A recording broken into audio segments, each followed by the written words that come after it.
Hello everyone, it's Shane Kanto, your Wasteland reviewer, and I'm here to review Spider-Man No Way Home. And this is the third movie in the Spider-Man Home trilogy and continues the MCU and has Jon Watts doing his third Spider-Man film. And to be honest, his direction's definitely one of the weakest parts of this. You definitely have those moments where it's kind of just like a flat personality, and it's just kind of channeling that stock MCU look to it, which is really disappointing because, like, there's some moments with Doctor Strange doing his Doctor Strange stuff that is striking and crazy and beautiful, but the film has a lot of uninspired shots. It has a lot of clunky editing and awkwardness about it, and some shots that are very obvious, like really CGI, and it kind of takes you out of the film. And those are some of the biggest things that I would take away from this film, and it's a lot of just filmmaking perspective, honestly, because so much of the rest of this film nails it. So like, you have the plot, so everybody knows who Spider-Man is. That got revealed at the end of Far From Home, and this picks up literally right then, and it's harming Peter and MJ and their lives and their futures, and you just have this situation where it's like, what's Peter gonna do? And he decides to go ask for help. And you have Peter and MJ and Ned who trying to stick this together, but, you know, Peter goes off on his own and asks Doctor Strange to help out, who we find out is not the Sorcerer Supreme anymore because he's blipped for 5 years. And he tries to do this spell on his own, and Peter keeps interrupting and messing up the spell, and all of a sudden it creates a rift and is bringing in all of these villains from other Spider-Man universes.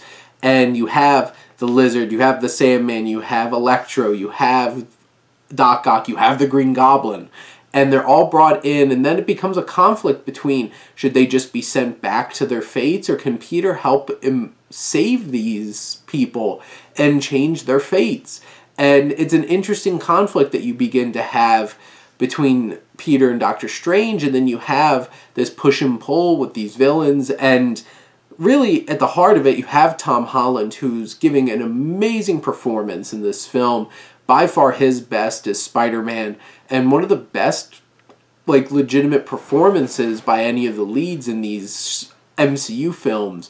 And it's really at the heart of it, this wonderful relationship that he has with MJ, and his friendship with Ned, and his relationship with Aunt May, and then really him trying to find out really who is Spider-Man, and he's growing into his own. He finally becomes like Spider-Man, not just some like teenage kid trying to do web slinging and stuff like that. And this journey is full of heartbreak and pain and anguish. This is the darkest of all the MCU Spider-Man films, and it's for the better.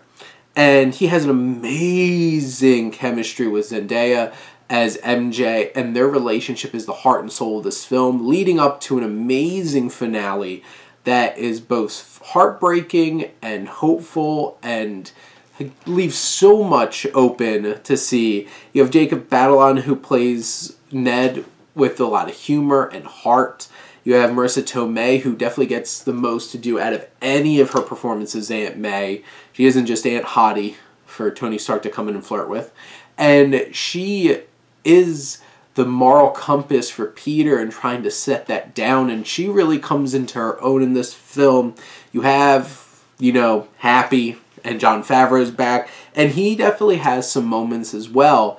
And then you have Benedict Cumberbatch, who's a great foil to Peter because of this deep, grander perspective that he has and what he believes that he can do and what needs to be done, and comes into conflict with Peter, and they have some amazing action sequences together. There's in the trailer with them coming to blows with each other. That is one of the coolest scenes I've seen in any of these superhero films. And then you have the villains. I feel like Sandman and Lizard are kind of underutilized, but Jamie Foxx really comes into his own as Electro, and I wish that we got this Electro in his previous rendition, because he's great, he's funny, he has some of the best lines in the whole entire film, because there's some legitimately great humor in this. Some of the characters really channel it well. There's a couple of moments where it has some like cringy humor, but in general most of the humor works. You have Alfred Molina, who's just eating it up and enjoying it so much as Doc Ock, and he brings a lot of depth. And then Willem Dafoe as the Green Lantern steals the show. And he is hamming it up. He's turning up to 11, and I'm loving every second of it. And they come to blows in this big third act battle that is one of the most exhilarating and cool and different and exciting kinds of third act battles that we've seen in any of these superhero films, especially from the Marvel Cinematic Universe.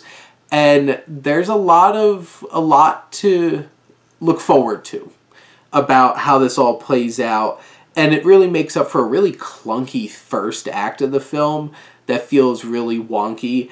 But, you know, in the end, this ending has such a moving and powerful thematic climax, and where it leaves Peter Parker and Spider-Man is inspiring and exciting, and it leaves so many opportunities open. But this is a love letter to Spider-Man, and the fans who have been enjoying these Spider-Man films for the last 19 years are going to get so much out of this film. And I think this is my favorite Spider-Man film of the MCU, and it's definitely up there with like Spider-Man 2 and Into the Spider-Verse. There's something special about this film, and I'm kind of just sitting in awe, still thinking that I really just watched this. So go check this out. But those are my thoughts on Spider-Man No Way Home. Let me know what you think, and let's talk some movies. But thank you as always for tuning in and supporting your Wasteland reviewer.